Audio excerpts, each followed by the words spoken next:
Aula do Homens Forjados pela Palavra. O tema a ser tratado nessa aula é Onde estás? O subtítulo é O Homem que Deus Procura neste Tempo. Eu quero nessa noite falar com você que recebeu essa mensagem e permitir que Deus, através dela, fale ao seu coração. Eu não sei quem está do outro lado dessa tela agora, mas eu sei de uma coisa. Você chegou até esse vídeo, até essa aula, até essa mensagem, cansado. Cansado de carregar o que ninguém vê, de acordar cedo e voltar tarde, de ser cobrado por todo mundo e elogiado por ninguém. E talvez você tenha começado a acreditar numa mentira silenciosa, a de que ser homem nos dias de hoje, então, é ser um problema a ser corrigido. Que a sua força é suspeita. Dizem que a nossa voz incomoda. Que o melhor que nós temos a fazer é abaixar a cabeça e não atrapalhar. Muitos homens vivem exatamente assim. E eu não vou fingir que essa pressão não existe. Ela existe, ela é real e ela machuca. Mas eu vou ser honesto com você, porque é isso que o irmão, então, mais velho faz. A maior ameaça à sua hombridade não está lá fora. Nenhum discurso deste mundo tem poder para tirar de você o que Deus te deu. Mas você tem. Todo dia, toda vez que você escolhe se calar, se esconder e não assumir o seu lugar.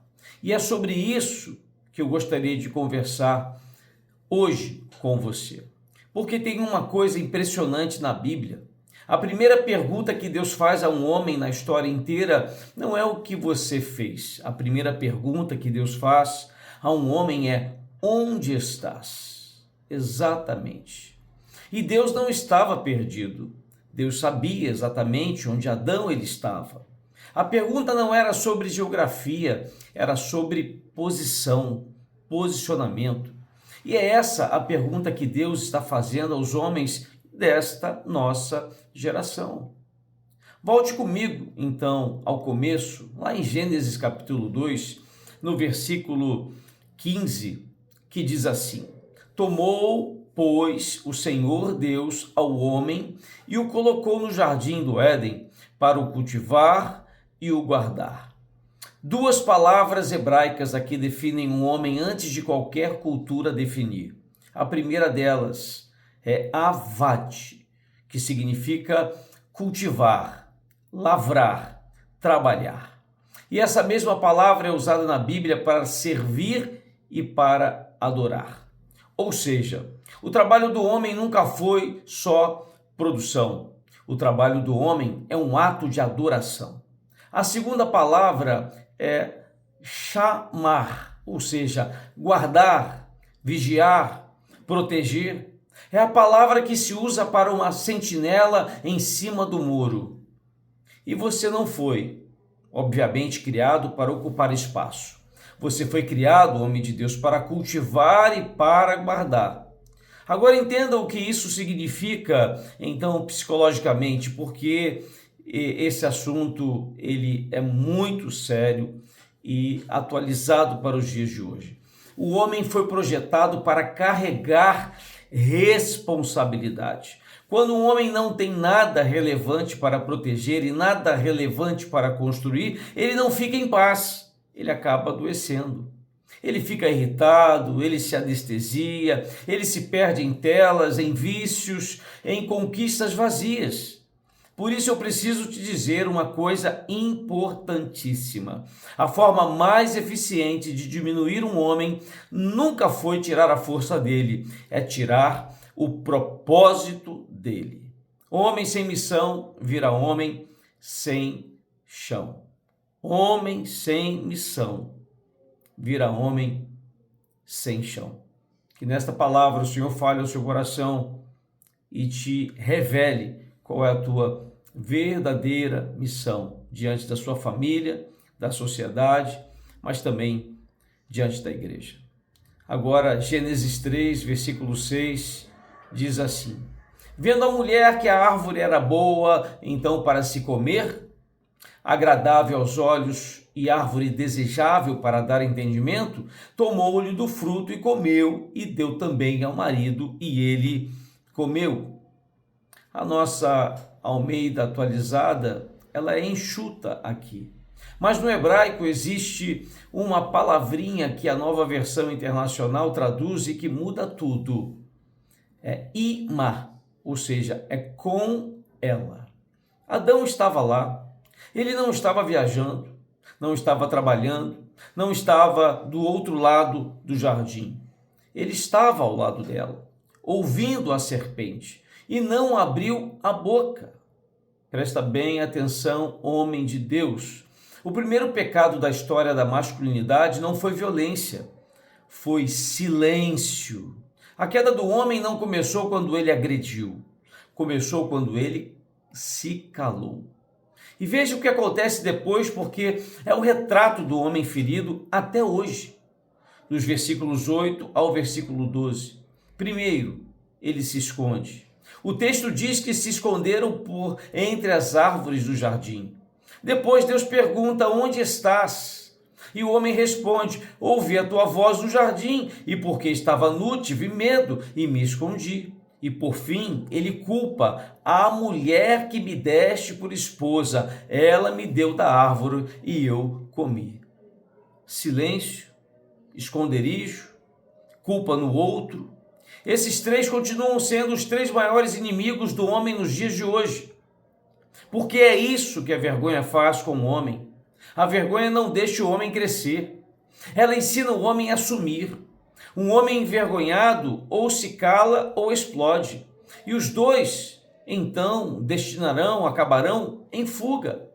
Talvez você esteja escondido agora, atrás de um sorriso na igreja, atrás de um trabalho que consome as suas madrugadas, atrás de um celular às 2 horas da manhã, e Deus não está gritando com você. Ele está te chamando pelo nome, do mesmo jeito que fez no jardim.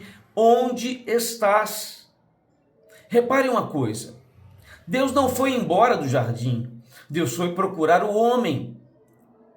E aí, chegamos ao versículo que resume o coração de Deus a respeito do homem. Ezequiel 22, versículo 30. Busquei entre eles um homem que tapasse o muro e se colocasse na brecha perante mim, a favor desta terra, para que eu não a destruísse, mas a ninguém achei. A palavra hebraica para brecha é peretz, a rachadura no muro da cidade, o ponto exato por onde o inimigo entra. E o verbo tapar o muro é gadar, cercar, reparar, fechar com o próprio corpo. Deus está dizendo: eu procurei um homem, não um exército, não uma multidão, um homem. E a frase mais triste da Bíblia inteira vem no fim do versículo: mas a ninguém achei. Você consegue imaginar Deus procurando um homem e não achando? Mas eu quero te apresentar um homem que Deus achou. O nome dele era Neemias. E ele não era sacerdote, não era profeta, não era rei, ele era copeiro. Servia bebida na mesa de um rei estrangeiro a mais de 1.000 quilômetros de casa.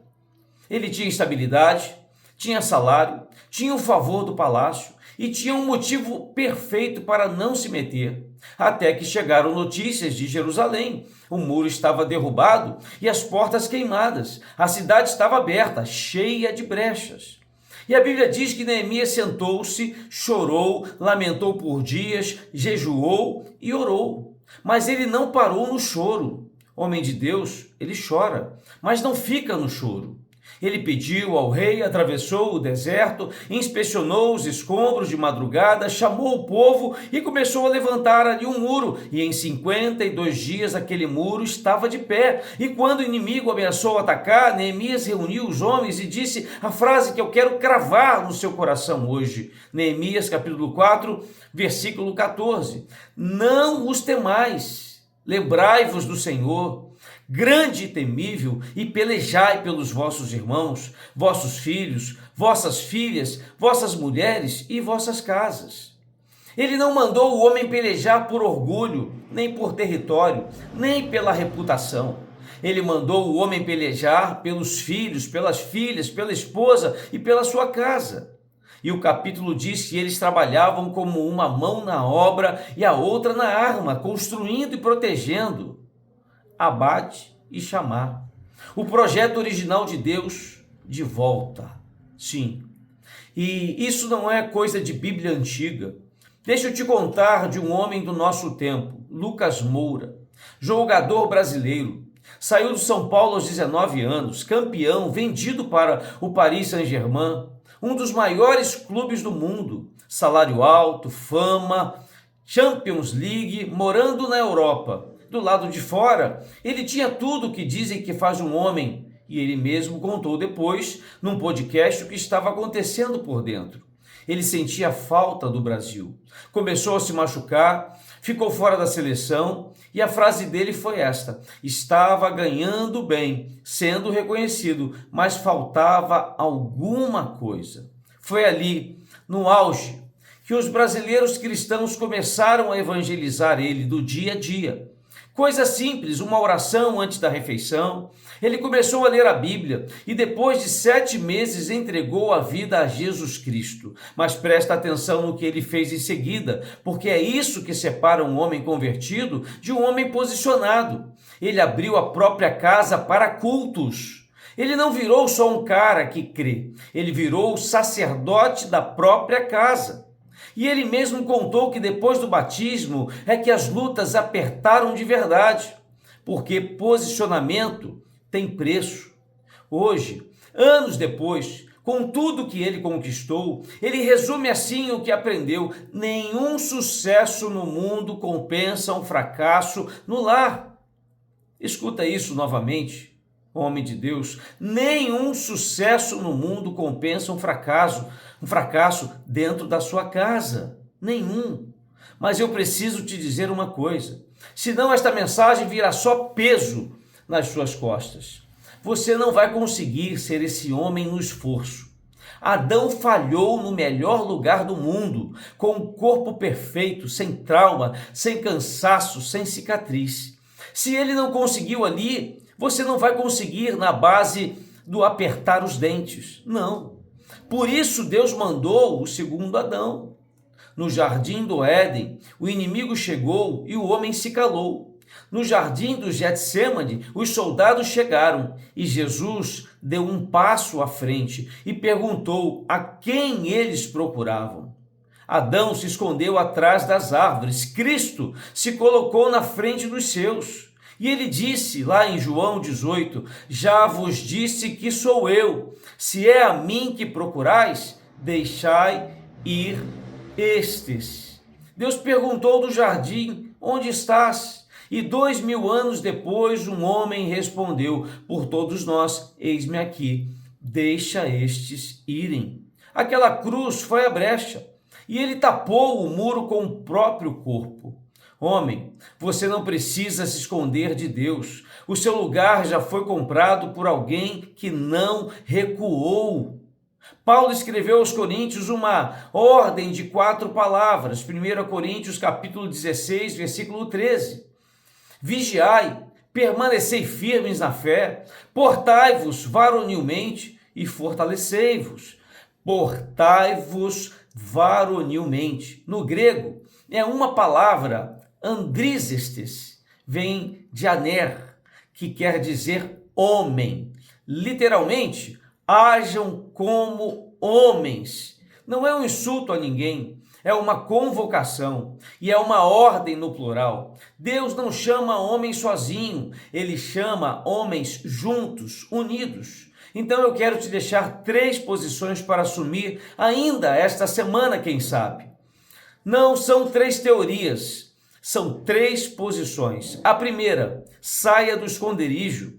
Tem uma conversa que você está, então, evitando há meses. Um pedido de perdão, uma verdade que precisa ser dita na sua casa. Vá e assim faça. Segunda palavra, assuma o altar da sua casa. Esta semana, reúna a sua família e ore em voz alta com eles. Mesmo tremendo, mesmo sem saber as palavras corretas, sua esposa não precisa de um teólogo, ela precisa de um homem que ora. Terceira palavra, chame um homem para caminhar ao teu lado com você. Neemias não levantou o muro sozinho, ninguém guarda a brecha sozinho. Homem, eu não sei o que tentaram te dizer sobre você neste tempo, mas eu sei o que Deus diz. Deus não está procurando um homem perfeito, Deus está procurando um homem presente. Ele está procurando alguém que fique de pé na brecha da própria casa, da própria rua, da própria cidade, da própria igreja. E hoje ele está te perguntando de novo, onde você está? Pai, em nome de Jesus, sobre cada homem que está assistindo essa transmissão, tira ele do esconderijo, cura a vergonha que o calou, devolve a ele o propósito que o inimigo tentou roubar e levanta nesta geração homens que tapem o muro e se coloquem na brecha a favor das suas casas. Em nome de Jesus, é a oração que fazemos. Amém e amém.